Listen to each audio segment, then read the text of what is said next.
꼭두각시와 목서방. 옛날 어느 마을에 꼭두각시라는 처녀가 살았습니다. 이 처녀는 늙은 홀아버지를 모시고 살았는데 집이 워낙 가난해서 고생이 이만저만이 아니었지요. 게다가 이 처녀는 몸이 절구통 같고 머리는 장구통 머리에다 얼굴은 난간 이마에 왕방울 눈에 주걱턱에 아주 못생겼지요. 이러니 누가 이런 처녀를 색시로 삼으려 하겠어요. 그래서 나이 30이 되도록 시집도 못 가고 홀 아버지의 뒷바라지만 하고 있었답니다. 그런데 하루는 어떤 사람이 찾아와서 아버지하고 뭐라고 숙덕거리다가 갔지요. 그 사람이 간 뒤 아버지는 꼭두각시를 부르더니 아무데 산골에 사는 목도령이라는 총각과 약혼을 해놓았으니 그리 알라고 하였습니다. 꼭두각시는 신랑 될 총각이 어떻게 생겼는지는 모르지만 어쨌든 시집을 가게 된 것을 다행으로 여기고 나를 받아오기를 기다리고 있었지요. 그런데 목도령이라는 총각도 집이 가난한 데다 늙은 홀 아버지를 모시고 사느라고 장가를 갈 차비를 꾸릴 새가 없었지요. 열심히 일을 하며 애를 썼지만 워낙 가난한 살림이라 좀처럼 장가 미천은 장만하지 못하고 노총각이 되었답니다. 꼭두각시는 혼인 날바지가 이제 나오나 저제 나오나 하며 기다렸지요. 중매쟁이가 다녀간 뒤 날이 가고 달이 가고 몇 해가 지났습니다. 아버지는 병으로 돌아가시고 목도령에게는 아무 소식이 없었지요. 꼭두각시는 기다리기 지쳐서 자기가 먼저 목도령을 찾아가 보기로 하였답니다. 목도령네 집은 멀고 먼 데 있었지요. 어찌나 먼지 하루 종일 가도 목도령네 집은 나타나지 않았답니다. 밤이 되어서 꼭두각시는 큰 나무 밑에 쪼그리고 앉아 밤을 새웠지요. 그리고 날이 밝아 다시 걸어갔지요. 또 하루 종일 걸어가도 목도령네 집은 나오지 않았답니다. 그래도 기운을 내서 걸어갔지요. 해가 지고 어둑어둑 밤이 되었답니다.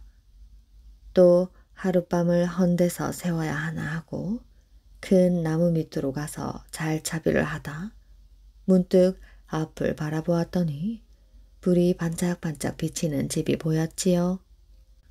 오늘 밤은 저 집에서 하룻밤을 세워보자. 그리고 그 집을 찾아갔지요.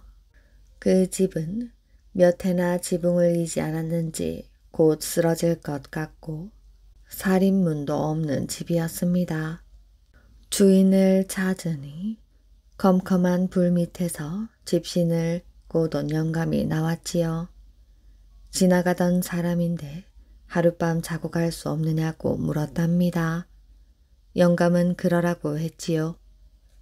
꼭두각시는 혹시 목도령네 집을 아느냐고 물었습니다. 영감은 이 집이 목도령네 집이라고 대답을 하였지요.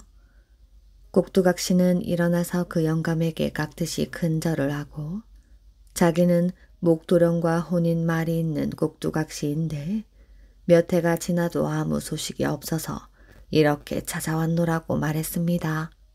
조금 있으니 한 총각이 들어왔지요.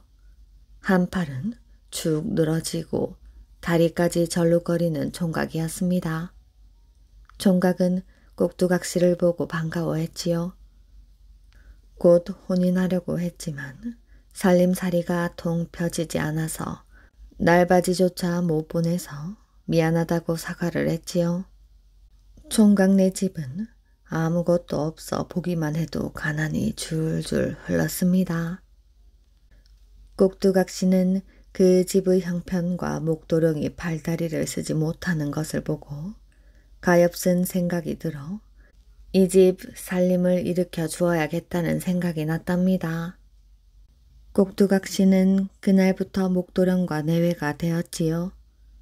그리고 동네 부잣집에 가서 이런 일 저런 일, 온갖 굳은 일이며 허드렛 일을 해주고 먹을 것 입을 것을 얻어다 시아버지와 남편을 먹여 살렸답니다. 그리고 한밤중에는 남몰래 일어나 뒷동산에 올라가 깨끗한 정화수를 한 동이 길어놓고 이 가난한 집에 복을 내리시어 잘 살게 해주십시오 하고 100일 동안을 신령께 정성껏 빌고 나니 그 자리에 금빛 나는 노란 수탉이 하나 나타났지요. 꼭두각시는 신령님이 주신 복이라 믿고 그 닭을 소중히 안고 집으로 돌아왔답니다. 그 닭은 금으로 된 닭이었지요. 그래서 꼭두각시는 더욱 기뻐 좋은 함을 만들어 그 안에다 잘 간직했습니다.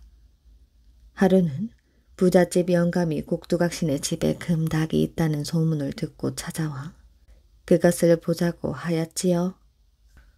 영감이 그 닭을 보더니 자기가 살고 있는 집과 수만석 맞이기 논밭을 몽땅 줄 테니 바꾸자고 하였습니다. 꼭두각시는 그렇게 하자고 하고 그날로 꼭두각시네 집안 사람은 부잣집으로 이사를 가고 부잣집은 꼭두각시네 집으로 이사를 했지요. 이 금닭의 날개 밑에는 조그만 가위가 달려 있었지요. 이 가위로 닭 날개를 잘라내면 또 그만큼 다시 생겨났습니다. 그래서 그 영감도 다시 전과 같이 큰 부자가 되었지요. 꼭두각시는 큰 재산을 차지하고 잘 살게 되었는데 그 동네의 가난한 사람에게 쌀이 없다면 쌀을 주고 옷이 없다면 옷을 주곤 하였지요. 집이 없는 사람에게는 집을 지어주고 논밭이 없는 사람에게는 논밭을 나누어 주었답니다. 이렇게 인심을 후하게 쓰니 먼데 사는 사람까지도 찾아와 도와달라고 하였지요. 꼭두각시는 이런 사람도 모두 도와주었답니다. 그랬더니 그 많던 재산은 얼마 못 가서 다 없어지고 이제는 집 한 칸도 없이 되어버렸지요. 더구나 시아버지도 돌아가셨답니다. 더 이상 살 수가 없어 동네를 떠나 발 가는 대로 바람 부는 대로 정처 없이 나섰지요. 개울을 건너고 강을 지나고 높은 산을 넘고 깊은 산골을 누비며 갔습니다. 몇 날 며칠을 걸어서 가는데 하루는 외딴 조그마한 오막사리에 이르렀지요. 그 집에는 머리가 하얗게 센 할머니가 혼자 살고 있었지요. 하룻밤만 자고 가자고 하니 그러라고 했답니다. 할머니는 먼 길을 오늘하고 시장하겠다면서 주먹만한 나물뭉치를 갖다 주었답니다. 꼭두각시와 목서방은 그것을 받아먹고 자고 다음 날 떠나려 하니 할머니는 그 나물뭉치를 2덩이 주며 가다가 배가 고프거든 먹으라고 하고 금방 어디론지 사라지고 말았지요. 뿐만 아니라 이제까지 있었던 집도 흔적이 없고 이상한 향기가 나는 안개만이 자욱이 끼어 있었답니다. 꼭두각시와 목서방은 거기를 떠나 또 한없이 갔지요. 가다가 경치 좋은 곳에 쉬면서 할머니가 준 나물뭉치를 먹었답니다. 다 먹고 앞을 보니 큰 바위 밑에서 옷같이 맑은 물이 흘러나오고 있어 그 물을 양껏 마셨지요. 그랬더니 갑자기 몸이 무겁고 팔다리가 느릿해지며 졸음이 왔습니다. 꼭두각시와 목서방은 그 자리에서 쓰러져 잤지요. 한참 늘어지게 자고 일어나 보니 그 괴상하고 볼품없던 꼭두각시는 몸이 날씬해지고 얼굴이 선녀같이 예뻐졌으며 팔다리를 절던 목서방은 사지가 멀쩡하고 늠름한 대장부가 되어 있었답니다. 둘은 서로 달라진 자기들의 모습을 보고 한편으로는 놀라고 한편으로는 기뻐서 어쩔 줄을 몰랐지요. 우리가 이렇게 몸이 좋아졌으니 정처 없이 떠돌아다닐 것이 아니고 고향에 돌아가서 살기로 합시다. 그러고는 전에 살던 동네로 돌아갔지요. 그리고 조그마한 오두막집을 지어 살며 동네 사람들이 돌아보지 않고 버려둔 땅을 일구어 농사를 지었답니다. 어느 날 꼭두각시와 목서방이 버려둔 땅을 일구고 있는데 괭이 끝에 무엇이 댕그렁하고 닿는 소리가 났습니다. 무엇이 그러나 하고 파보니 오래된 기름병 하나가 나왔지요. 하찮은 병 같아서 내버리려다 그래도 무엇에 쓰게 되겠지 하고 집으로 가지고 와 기둥에다 걸어두었답니다. 그 뒤 어느 날 동냥하는 중이 이 집에서 자고 가게 되었지요. 이 중은 집 기둥에 걸려있는 병을 보더니 이 병은 천하에 다시 없는 귀한 병인데 이런 데다가 허술하게 걸어두느냐고 하면서 그 병을 내려서 손에 들고 뭐라고 중얼중얼하고는 병을 싹싹 문질러 보았답니다. 그러니 그 병에서 빛이 나며 금방을 환하게 비추었지요. 꼭두각시와 목서방은 깜짝 놀라며 중에게 절을 하고 어찌 된 노릇이냐고 물었답니다. 마음씨가 좋아 많은 사람을 도와주고 산신령에게서 동삼나무를 얻어먹고 동산물을 먹은 사람이나 이런 보물을 얻게 되는 것이지요. 이 병은 자기가 원하는 것은 속으로 마음먹고 거꾸로 속기만 하면 무엇이든지 나오는 병이라고 말했습니다. 꼭두각시는 우선 쌀이 있었으면 하고 생각하며 병을 쏟아보았지요. 그랬더니 쌀이 자꾸자꾸 나와서 방 안에 가득 찼습니다. 그 다음 목서방이 집을 생각하면서 병을 쏟아봤습니다. 그랬더니 고래등같이 훌륭한 기와집이 한 채 나타났지요. 이렇게 해서 꼭두각시 내외는 다시 잘 살게 되었답니다. 그리고 어려운 사람을 모두 도와주어 그 사람들도 잘 살게 해주었지요. 할아버지를 만난 임금. 옛날 한 임금님이 아침에 일어나 궁궐마당을 거리고 있었습니다. 이때 까치 한 마리가 임금님에게 날아와 울었지요. 까치를 보자 임금님은 기분이 좋아졌습니다. 오늘은 아주 좋은 일이 생길 모양이군. 아침부터 까치가 울어대니 말이야. 그런데 까치는 무슨 할 말이라도 있는 듯 임금님의 옷자락을 물고 끌어당겼지요. 임금님은 얼른 백성들의 옷차림으로 갈아입고 까치를 따라 나섰답니다. 한참을 날아가던 까치는 어떤 나무 둥지로 날아갔지요. 그런데 까치집이 있는 그 나무가 사람처럼 걸어다니는 것이 아니겠어요? 임금님은 그 이상한 나무를 따라갔습니다. 이윽고 나무는 어떤 집 앞에서 멈추어 섰지요. 그런데 자세히 보니 그것은 나무가 걸어다닌 게 아니라 한 젊은이가 나무를 통째로 캐어다 자기 집 앞에 옮겨놓은 것이었습니다. 임금님은 젊은이에게 물었지요. 여보게 젊은이, 왜 멀쩡한 나무를 캐어다 집 앞으로 옮기는 건가? 옛말에 대문 앞 나무 위에 까치가 집을 지으면 집주인이 장원급제한다는 말이 있잖아요. 그런데 우리 집 앞엔 나무가 없어 까치가 집을 지을 수 없답니다. 우리 집엔 과거에 꼭 합격해야 하는 사람이 있거든요. 그게 누군가? 저희 할아버지요. 임금님은 과거 시험을 볼 사람이 나이든 할아버지라는 이야기를 듣고 고개를 갸우뚱했습니다. 잠시 뒤 젊은이가 말했지요. 할아버지는 학문이 아주 뛰어나세요. 하지만 운이 나빠 과거에 9번이나 떨어지셨답니다. 그래서 이번에 또 떨어지게 되면 과거는 아주 포기하신다고 하셨지요. 하지만 그렇게 되면 할아버지께서 얼마나 실망하시겠어요? 임금님은 젊은이의 말을 듣고 그 노인을 만나보기로 하였지요. 할아버지를 만난 임금은 매우 놀랐답니다. 할아버지의 학문이 보통 뛰어난 게 아니었기 때문이지요. 게다가 인품도 아주 훌륭했답니다. 이런 사람을 그냥 내버려 둔다는 건 나라에도 큰 손해다. 임금님은 다음 과거 시험 때 그 할아버지를 뽑았지요.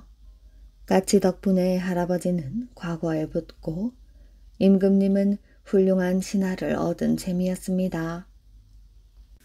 홀로 남겨진 태자.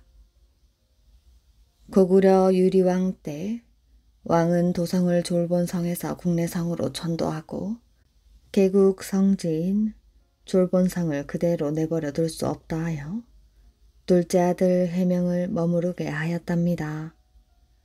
어려서부터 부왕의 극진한 사랑을 받아왔던 해명태자는 자신만 외톨이 마냥 혼자 남게 되자 마음속으로 울분이 치솟았지요. 부왕의 사랑과 총애가 동생 무율에게로 옮겨간 지는 오래 전이었습니다. 동생 무율은 해명태자 못지않은 무술 실력을 갖춘 데다 두뇌가 명석하여 모두들 무율의 총명함에 혀를 내두를 정도였지요. 자신을 졸본성에 혼자 남겨두고 무율과 동생들만을 데려간 것을 보면 지금 자신이 앉아있는 태자의 자리가 언제 무율의 차지가 될지는 알 수 없는 일이었지요. 해명태자는 우울한 심사에 젖어 며칠을 술에 젖어 지냈답니다. 해명은 혼자 끙끙거리며 속을 앓고 있었답니다. 그때 수종이나 다름없는 신복 제후가 해명태자 앞에 살며시 무릎을 꿇고 앉았지요. 폐하, 어인일로 이토록 용안이 상하셨는지요? 용안이라니 그 무슨 해괴한 소리인가? 대왕 폐하 외에 그 소리를 들은 사람이 이 나라에 누가 있다고 함부로 입을 놀리는가? 폐하, 고정하시옵소서. 이곳 졸본성을 떠나 국내성으로 도읍을 옮기신 유리왕께서 대왕이시라면 그 아드님이신 태자마마께서는 당연히 소왕이 아니십니까? 그러니 폐하의 안색을 살필 때 용왕이라고 하는 것이 지당한 줄로 아뢰옵니다. 소왕이라니 지금 나를 놀리는 것이야? 그렇게 말하는 해명태자의 말투가 조금 누그러진 걸로 보아 제후의 말에 서서히 현혹되어 가고 있었지요. 더군다나 폐하께서는 장차 이 나라를 이으실 태자가 아니십니까? 그러니 이제부터라도 천천히 그에 대한 준비를 하셔야지요. 준비라니 폐하의 걱정과 우려를 어찌 소인이 모르겠사옵니까? 폐하께서는 그 우려와 걱정에서 벗어나시는 길은 이곳 졸본성을 무율 왕자가 계신 국내성보다 더 강하게 만드는 것뿐이옵니다. 해명태자는 제후의 입에서 무율의 이름이 나오자 제후의 말에 완전히 현혹되었습니다. 그렇다면 어쩌면 좋겠느냐? 우선 군사를 늘리고 무기를 확충하는 일이 시급하다 할 것입니다. 그날부터 해명태자는 제후의 말대로 군사력을 증강하고 무기를 제조하였지요. 도성민들 사이에는 곧 전쟁이 날 것이라는 흉흉한 소문이 나돌았고 마침내 그 말은 유리왕의 귀에까지 들어갔지요. 어느 날 유리왕은 국조인 주몽 때부터 정사를 맡아온 협부를 불렀습니다. 들리는 소문에 의하면 졸본성에 있는 태자가 군사를 징집하고 무기를 제조하여 성 안의 백성들이 곧 전쟁이 날 것이라 하여 불안에 떨고 있다고 하오. 소신도 그 소문을 듣고 폐하께 상의를 드리려던 참이었습니다. 공의 생각은 어떠시오? 혹 태자가 무슨 일을 꾸미는 게 아닌지 심히 불안하구려. 폐하, 소신이 졸본성을 찾아가 직접 태자마마를 뵙고 오겠습니다. 그리하도록 하오. 공이 직접 간다니 안심이 되는구려.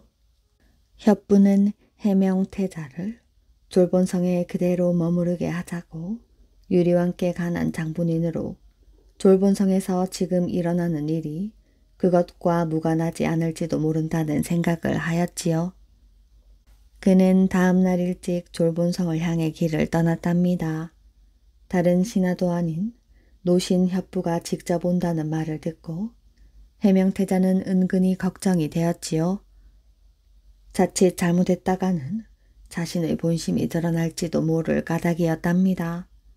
해명태자는 제후를 불러 의논을 하였답니다. 졸본성에 당도를 한 협부는 우선 주위의 동정을 살폈지요. 성안 곳곳에 군사들이 배치되어 있고 경비는 사뭇 삼엄하게 느껴졌습니다.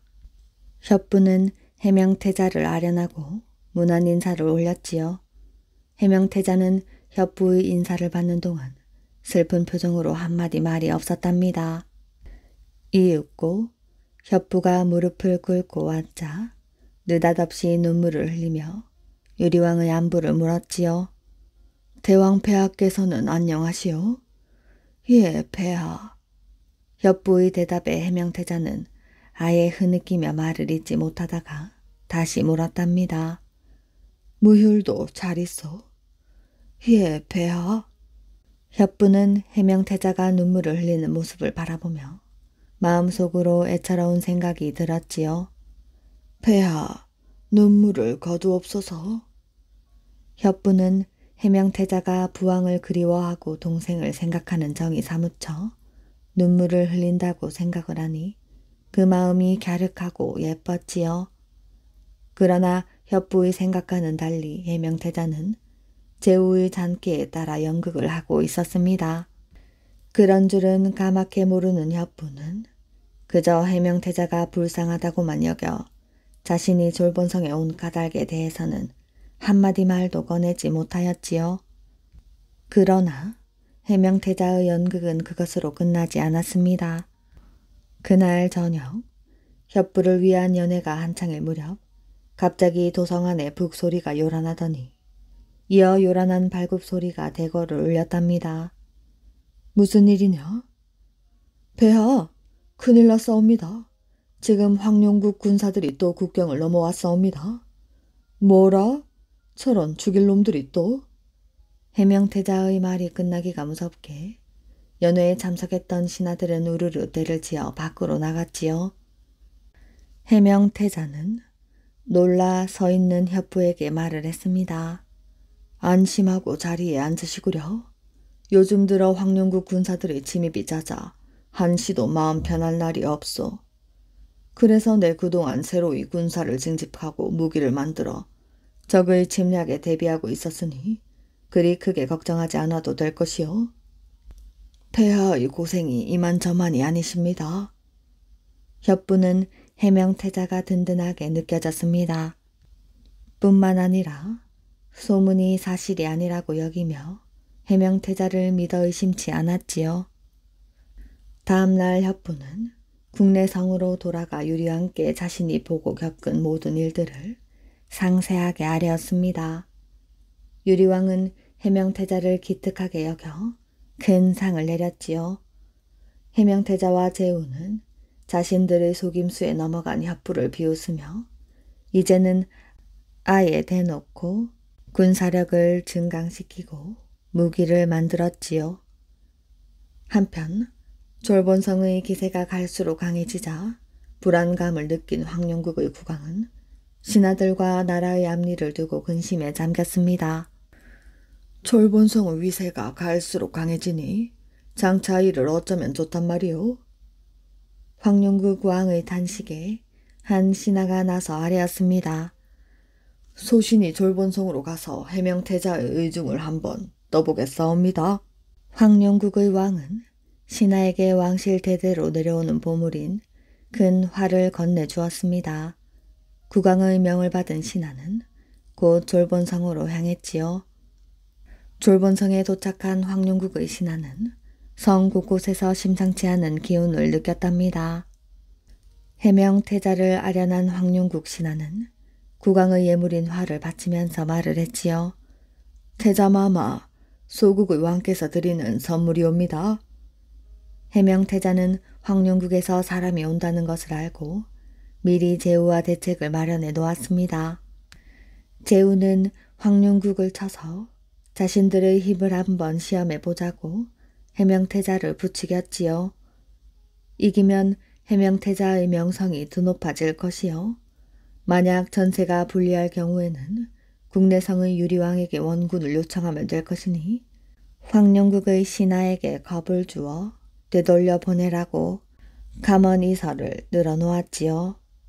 해명태자는 대뜸 언성을 높였습니다. 감히 여기가 어느 안전이라고 이따위 불충한 짓거리를 하는 것이야? 네 나라의 왕이란 자가 내게 화를 보낸 속셈이 무엇이냐? 이까짓 활로 나를 겁주려는 것이야? 해명태자는 두 손으로 활을 들어 뚝 하고 부러뜨려 버렸습니다. 신하에게서 졸본성의 일을 낱낱이 고해들은 황룡국의 왕의 얼굴에는 당황하는 빛이 역력하였지요. 나이가 지긋한 노신이 국왕 앞에 나서서 아뢰었습니다. 해명태자를 저대로 두었다가는 장차 어떤 화를 입을지 예측할 수 없사옵니다.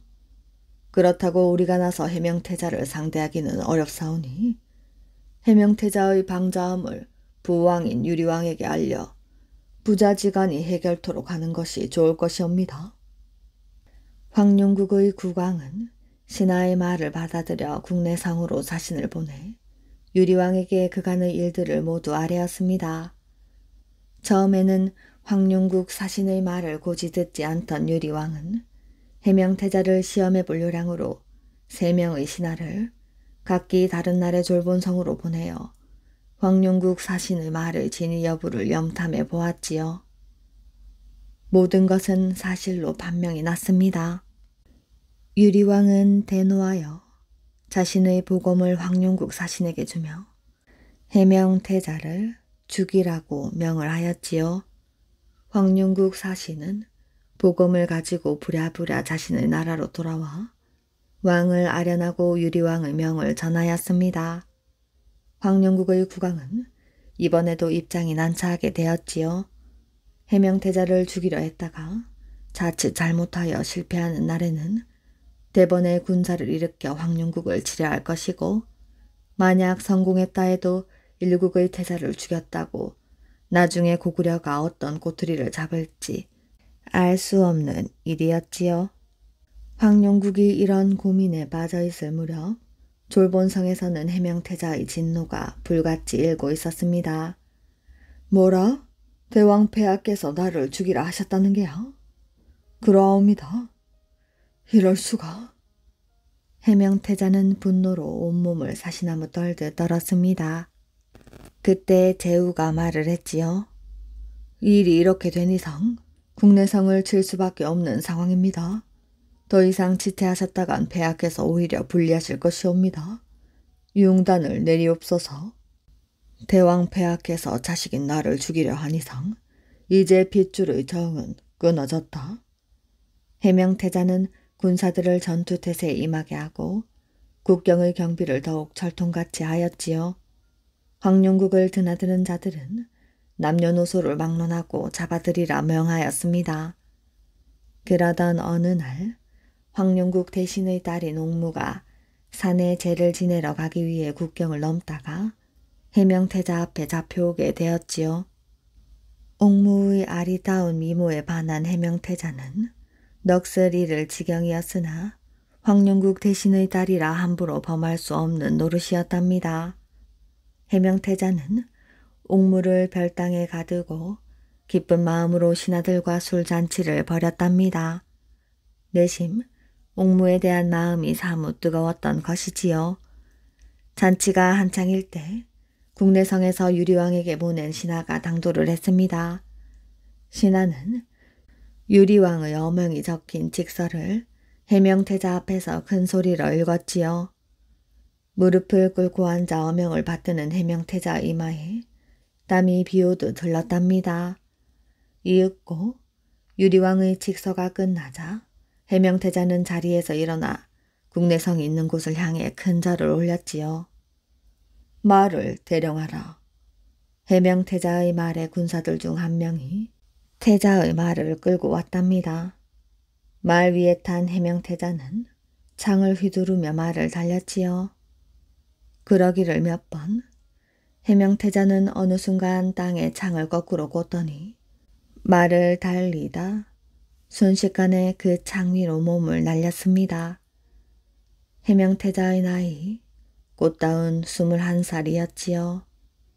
유리왕이 내린 직서에는 해명태자 스스로 목숨을 끊으라고 적혀 있었던 것입니다. 겸손한 까치. 겨울 산에는 눈이 펑펑 쏟아져 하얗게 되어버렸습니다. 하루도 쉬지 않고 눈이 내렸기 때문에 산과 들판의 눈은 녹을 틈도 없었지요. 이렇게 되자 산속의 날짐승들과 길짐승들은 먹이가 없어 쩔쩔맬 수밖에 없었답니다. 어느 날 꿩과 비둘기, 까치가 한자리에서 만났지요. 어떻게 하면 먹이를 구할 수 있을까에 대하여 의논하였습니다. 언제나 날카로운 지혜로 칭찬을 받아오던 꿩이 먼저 입을 열었답니다. 이렇게 하면 어떨까? 쥐서방을 찾아가면 먹이를 얻을 수 있을 거야. 쥐서방은 언제나 먹을 것을 훔쳐두었다가 겨울에 먹으니까. 비둘기와 까치도 꿩의 생각이 좋다고 하였지요.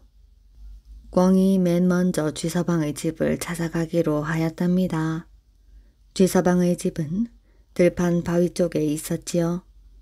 워낙 양지 바른 곳이라 쥐서방의 집 앞은 눈이 촉촉하게 녹아 있었답니다. 꿩은 목에 힘을 주고 쥐서방 집 앞에서 큰 소리로 외쳤지요. 여봐라 쥐서방. 그러자 그때 마침 부엌 아궁이에서 불을 지피고 있던 마누라 쥐가 나왔습니다. 누구시지요? 보면 몰라서 묻느냐? 아이고, 꿩 아저씨로군요. 쥐 마누라는 상냥하게 웃으면서 맞이를 하였답니다. 그런데 쥐서방은 어디 갔는가? 예, 잠깐 친구네 집에 갔습니다. 그런데 무슨 일이죠? 다름이 아니라 먹을 걸 좀 구하러 왔어. 고양이가 먹던 찌꺼기 같은 것 좀 없느냐? 쥐 마누라는 그 말을 듣고는 슬그머니 배알이 틀렸지요. 남의 집에 먹을 것을 얻으러 온 주제에 뭐 그리 뻔뻔스럽소.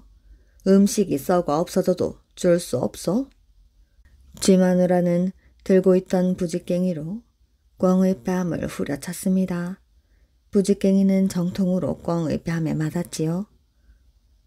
꿩은 맞은 뺨을 감싸쥐고는 달아났습니다. 지금도 꿩의 뺨이 빨간 것은 이때 맞은 자국 때문이라고 하지요. 꿩은 비둘기와 까치가 있는 곳으로 와서 쥐 마누라에게 당한 이야기를 하였습니다. 이 이야기를 들은 비둘기가 크게 화를 내었지요. 건방진 쥐 마누라 같으니라고. 우리 날짐승들을 어떻게 보고 그따위 짓을 서슴지 않는단 말이야. 안 되겠다. 내가 가서 쥐들의 못된 버릇을 단단히 고쳐놓고야 말겠어. 이렇게 큰 소리를 치고 비둘기는 하늘 위로 치솟아 올라 쥐서방의 집으로 갔습니다.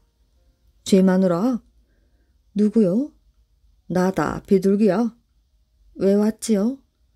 아까는 부지깽이로 꿩의 뺨을 쳐서 빨갛게 부어올랐다. 양식을 좀 주지 않으면 내가 혼내주겠다. 뭐라고요? 쥐 마누라는 이번에도 들고 있던 부지깽이로 비둘기의 머리 위를 내리쳤습니다. 비둘기는 머리가 어찌나 아픈지 정신을 차릴 수가 없었지요. 그 자리에 있다가는 더 맞을 것 같아서 달아나고 말았답니다. 비둘기는 꿩과 까치가 있는 곳으로 가서 사정 이야기를 하였지요. 이 사람아, 자네 머리가? 비둘기의 머리를 보고 있던 까치가 소리를 쳤습니다. 왜? 어떻게 되었는데? 이 사람아, 머리가 파랗게 멍이 들었네. 그럼 이번에는 내가 다녀오겠네. 까치가 나서자 꿩과 비둘기는 말렸지요. 그렇다고 여기 앉아서 굶어 죽을 수는 없지 않겠나? 까치는 이렇게 말하고 날아서 쥐서방네 집으로 갔습니다. 마침 그때 쥐서방은 친구 집에서 돌아와 집에 있었지요. 쥐서방은 마누라와 자식들과 오손도손 앉아서 음식을 맛있게 먹고 있었습니다. 까치는 될 수 있는 대로 허리를 굽혀 굽실거리며 말하였지요. 쥐영감님, 그동안 별일 없으신지요? 예, 올해는 유난히 눈이 많아서 고생들이 많겠지요? 그렇습니다. 그래서 날짐승들은 먹을 걸 구하지 못해 고생이 많습니다. 그것 참 안 됐군요. 우리 집에도 양식이 그리 넉넉지는 않습니다만 좀 드리지요? 아이고 고맙습니다. 쥐서방은 양식을 가지고 와서 까치에게 주었습니다. 당신은 참 겸손하시구려. 별 말씀을 다 하십니다. 그러고 보니 당신은 어릴 때부터 훌륭한 집안에서 자란 게 분명하군요. 양식을 얻은 까치는 꿩과 비둘기가 기다리고 있는 곳으로 갔습니다. 꿩과 비둘기는 까치가 양식을 얻어가지고 오는 것을 보고 깜짝 놀랬지요. 그 구두쇠 쥐서방 집에서 어떻게 양식을 얻었단 말이야? 다 얻어오는 수가 있지. 세상을 살아가려면 예절을 잘 지키고 겸손해야 한다네. 자네들처럼 겸손하지 못하면 부지깽이로 얻어맞기만 하고 실속도 못 차리는 것이지. 까치의 말을 들은 꿩과 비둘기도 고개를 끄덕이며 자기들의 잘못을 뉘우쳤답니다. 아버지의 유산. 옛날에 홀아버지가 세 아들과 함께 가난하게 살고 있었답니다. 아버지는 온갖 고생을 하면서도 세 아들을 정성껏 키웠지요. 살림은 가난하지만 믿음직스런 아들이 셋이나 있어 마음은 가난하지 않았답니다. 세 아들이 크게 자라는 동안 아버지는 늙어서 어느덧 목숨이 다하는 때가 가까워져 왔지요. 아버지는 세 아들을 불러 앉혔습니다. 너희들에게 물려줄 것이 별로 없구나. 큰아이에게는 맷돌을, 둘째는 표주박과 돼지팡이를, 막내는 장구를 가지거라. 그리고 숨을 거두었답니다.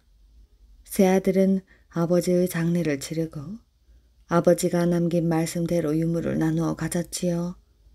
큰아들은 두 아우들과 의논한 끝에 3년 뒤에 이 집에서 다시 만나기로 하고 각각 헤어져 사는 것이 좋다고 의견을 모았답니다. 며칠 후 삼형제는 집을 떠나 세 갈래 길에서 헤어졌습니다. 큰아들은 무거운 맷돌을 쥐고 산길을 올라갔지요. 그러다가 사람도 살지 않는 깊은 산속에서 날이 저물었습니다. 하룻밤을 지낼 마음으로 사방을 두리번거리다가 큰 나무 위로 올라갔지요. 맷돌을 짊어지고 올라가는데 무척 힘이 들었답니다. 아버지가 남겨주신 물건이므로 소중하게 간직해야 한다고 큰아들은 생각하였지요. 큰아들은 하늘을 지붕 삼아서 나무 위에 누웠습니다. 먼 길을 걸어오느라고 한껏 지쳐서 금방 잠이 들었지요. 그런데 어디선지 떠들썩한 소리에 잠이 깼습니다. 사람도 살지 않은 산에서 웬 소리가 날까? 큰아들은 정신을 바짝 차리고 귀를 기울였지요. 나무 밑에서 사람들의 말소리가 들렸답니다. 너는 보물을 가질 것이야. 너는 돈을 가지거라. 싫어. 나도 보물을 가질 거야. 두 명의 산적이 서로 보물을 차지하려고 옥신각신하고 있었지요. 큰아들은 산적들을 놀래키려고 맷돌을 돌렸답니다. 구름도 없는 하늘에서 천둥 소리가 나는구나. 나쁜 짓을 했다고 하늘이 우리에게 벌을 내리려나 보다. 그럼 빨리 도망가자. 산적들은 보물과 돈을 내버리고 도망을 갔지요. 큰아들이 다음 날 아침에 내려와 보니 나무 밑에 보물과 돈이 있었습니다. 그래서 부자가 되었지요. 둘째 아들은 산소가 많은 곳으로 갔습니다. 해가 저물어 어느 산소 옆에서 잠을 자게 되었지요. 밤이 깊을 무렵 둘째 아들은 이상한 발소리에 놀라 잠이 깼습니다. 그 발소리는 둘째 아들이 누워있는 무덤 뒤에 와서는 멎었습니다. 해굴님, 어서 일어나셔요. 나와 함께 마을에 가서 부잣집 딸의 혼을 빼앗아 옵시다. 이렇게 말한 것은 사람이 아닌 도깨비였습니다. 문득 둘째 아들은 도깨비와 장난을 해보고 싶어졌지요.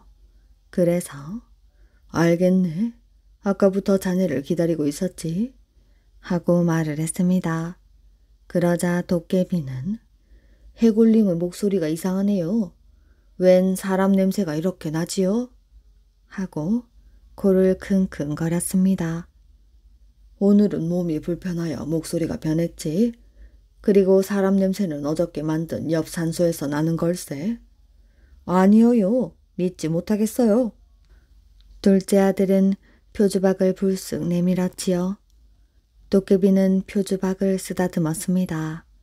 머리카락이 없는 걸 보니 해골님 같군요. 그럼 이번에는 팔을 내밀어 보셔요. 둘째 아들은 지팡이를 내밀었습니다.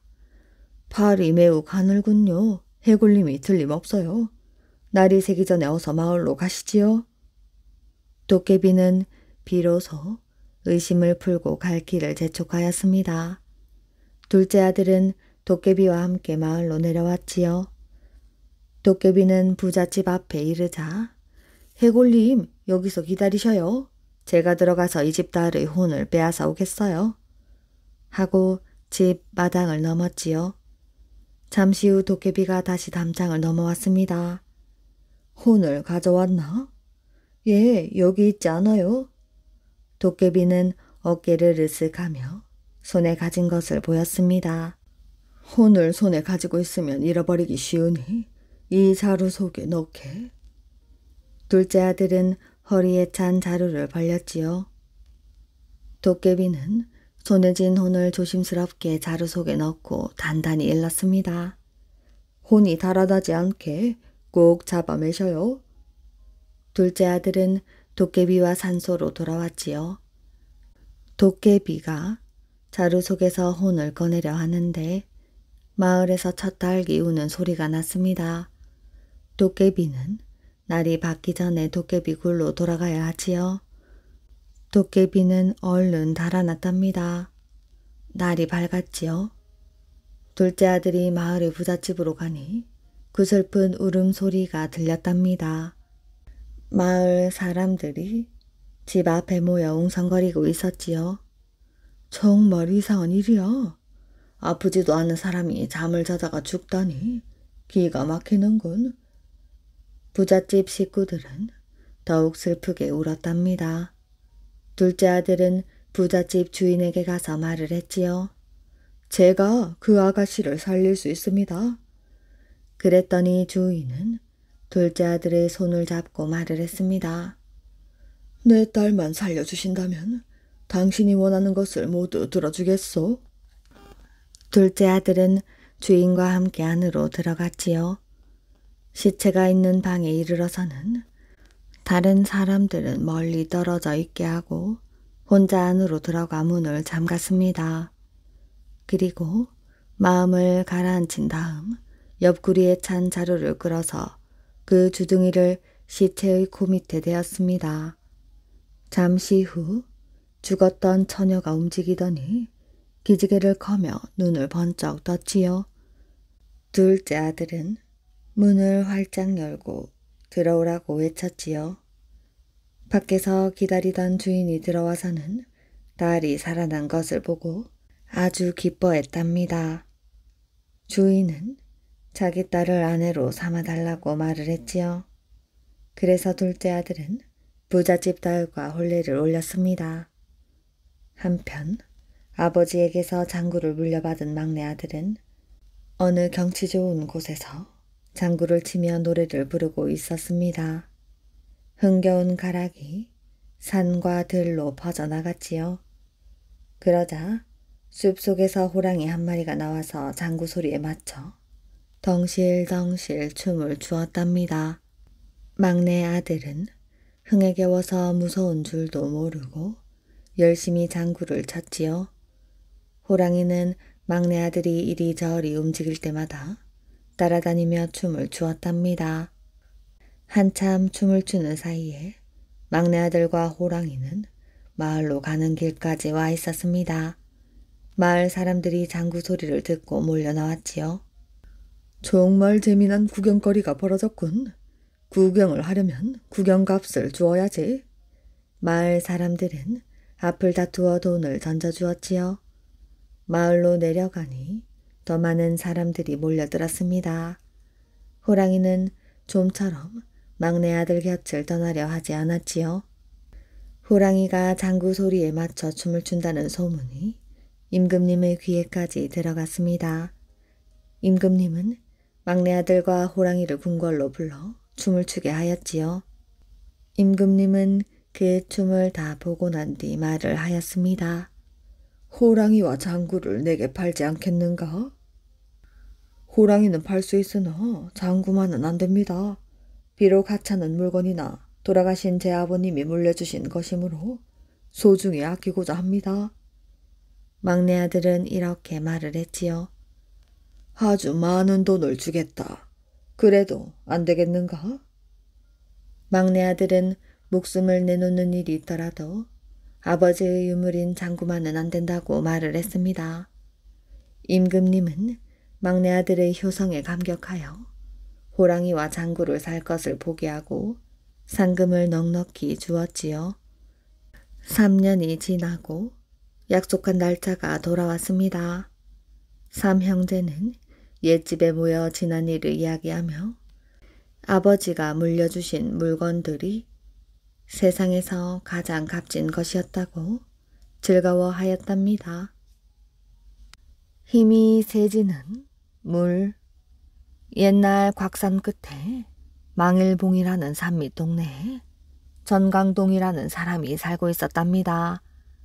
이 사람은 힘이 장사라서 근방에 모르는 사람이 없을 만큼 유명해졌지요. 그는 어려서 집이 가난했기 때문에 남의 집에서 머슴살이를 하고 지냈답니다.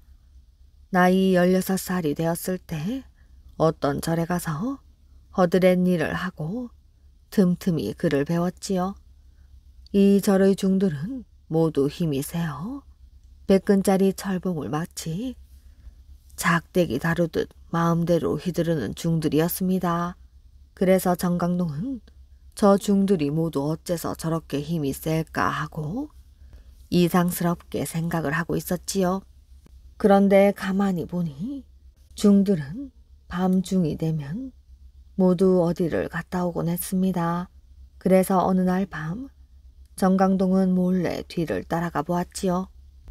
그랬더니 중들은 뒷산의 산골짜기로 가서 어떤 큰 바위를 떠밀고 거기서 나오는 물을 먹고 돌아왔습니다. 이것을 본 정강동은 어허, 저 물을 먹고 중들이 힘이 센가 보다. 나도 좀 먹어보자 하고는 그곳에 가서 바위를 밀쳐보았습니다. 그런데 바위는 끄떡도 하지 않았지요. 그래서 대나무 통을 바위 밑으로 밀어넣고 물을 빨아먹었답니다. 이렇게 한 보름 그 물을 먹게 되었지요. 그랬더니 힘이 세어져서 그 바위를 움직일 수 있게 되었답니다. 이렇게 하여 정강동은 힘이 세어졌는데 만일 중들이 저희들만 몰래 먹는 물을 마시고 힘이 세어진 것을 알게 되면 무슨 봉변을 당할지 몰라 집으로 돌아와 버렸답니다. 곽산에서는 매년 5월 단오날이 되면 큰 씨름판이 벌어졌지요. 전강동은 힘께나 쓰게 되어 씨름판에 나가게 되었답니다. 힘이 세어진 정강동을 당해낼 사람은 아무도 없었지요.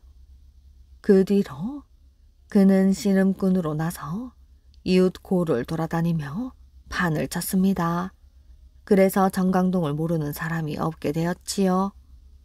이렇게 유명해지니 정강동은 그만 우쭐해져서 힘 자랑을 마구하고 보기 싫을 만큼 우쭐댔습니다. 정강동에게는 누이가 하나 있었습니다. 이 누이도 어디 가서 힘을 길러 여장사가 되었지요. 그래도 힘 자랑을 조금도 하지 아니했습니다. 동생의 힘 자랑에 누이가 여러 번 그러지 말라고 타일렀지요. 그래도 동생은 듣지 않고 더욱더 교만해져 갔습니다. 어느 해 단오날이 되었지요. 정강동은 수십 명의 씨름꾼을 쓰러뜨리고 덤빌로 있으면 어서 나오거라 하고 소리를 지르며 사방을 흘겨보았습니다. 그때 여자같이 가냘프게 생긴 총각 하나가 나타나서 씨름을 하자고 했지요. 이까진 약질이 건방지게 어디를 와서 덤벼? 그러면서 씨름을 했습니다. 단번에 바람개비 날리듯 날리려 했는데 보기와는 아주 다르게 힘이 여간 세지 않았습니다. 정강동은 힘을 내서 때려 눕히려 하는데 저쪽 총각도 힘을 내며 씨름을 하였지요. 정강동은 있는 힘을 다 내서 했는데 그만 지고 말았답니다. 구경꾼들은 저본 일이 없는 정강동이 씨름에 진 것을 보고 손뼉을 치고 떠들어댔습니다. 정강동은 분해서 다시 한 번 더 하자고 했지요. 총각은 그러자 하고 다시 씨름을 했는데 이번에도 정강동이 지고 말았습니다. 사람들은 이 장사를 보고 놀라 어디 사는 누구냐고 물었지요. 이 총각은 어물쩡거리더니 살짝 빠져나와 어디론가 가버렸답니다. 정강동은 기가 푹 죽어 집으로 돌아와서는 집안 사람들에게는 말도 않고 부엌으로 들어가 칼을 갈았습니다. 정강동의 누이는 방 안에서 바느질을 하다가 칼 가는 소리를 듣고 부엌으로 뛰어내려갔지요. 그리고 정강동을 보고 무엇을 하느냐고 물었습니다. 정강동은 아무 말도 않고 칼만 갈았지요. 남매간에 숨길 일이 무엇이 있느냐? 어서 말해보거라.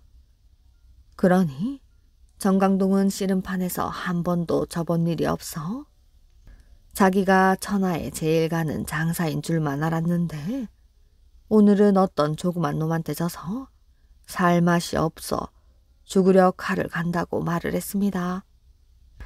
누이는 이 말을 듣고 크게 웃었지요. 에이 못난 녀석, 사내 대장부가 되어가지고 그까짓 일로 죽는다니 그게 될 말이야? 한 번 졌으니 다시 힘을 길러서 이겨낼 생각은 하지 않고 죽는다고 하는 말이 될 말이냐? 어디 나하고 한 번 힘을 겨루어 보자. 에이, 누이 힘 가지고는 어림도 없어. 거봐, 또 그런 소리를 해? 사람을 그렇게 얕잡아 보는 것이 아니야. 한번 겨루어 보고서 말을 해. 둘은 씨름을 하였지요. 누이의 씨름 솜씨는 아까 했던 총각의 씨름 솜씨와 똑같았습니다. 그래서 아까 씨름을 하던 총각이 누님이었느냐고 물었지요. 누이는 방긋 웃으며 그렇다고 말했습니다. 정강동은 그만 기가 죽어서 아무 말도 못하였지요. 그리고 문 밖에서 정강동이 있느냐고 하면서 찾는 소리가 났습니다.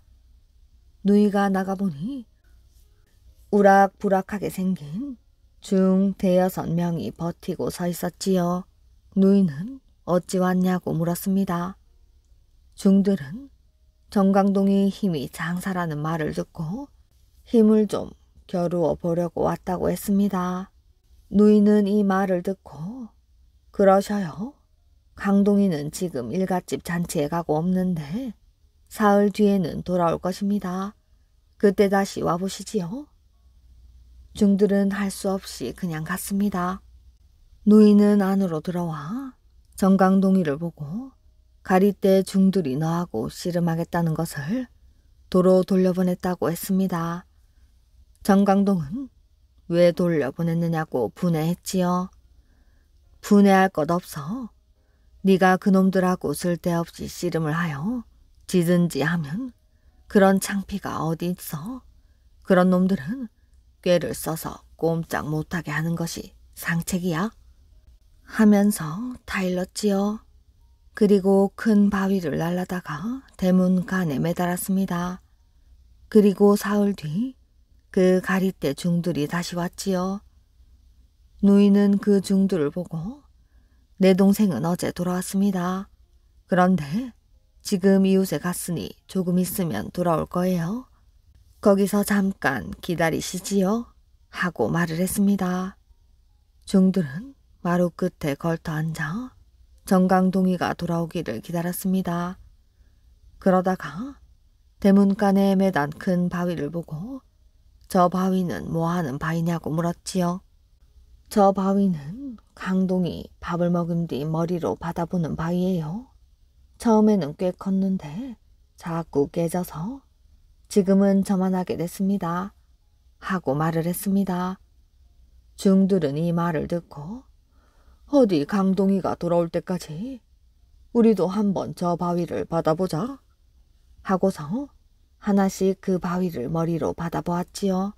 그런데 바위가 깨지기는커녕 제 머리통만 박살이 나고 말았습니다. 가리대 중들이 살고 있는 절의 중들은 이 말을 듣고 수백 명이 몰려와 정강동네 남매를 죽인다고 법석을 하였지요. 정강동의 남매는 지붕에 올라가 기왓장을 던지고 큰 돌을 던지고 해서 중들을 많이 쳐 죽였습니다. 그 뒤부터는 가리대 중들의 행패가 없어졌지요. 이러한 공로가 평양 감사의 귀에 들어갔습니다. 감사는 곽산 원님을 시켜 많은 상금을 주어 정강동 남매를 칭송하였지요.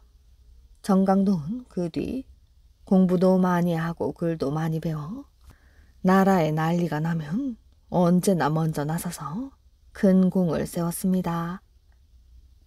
이 남매가 죽은 뒤 곽산 사람들은 정강동네 남매를 위하여 망일봉에다 사당을 짓고 이들을 위하여 제사를 지내주었지요.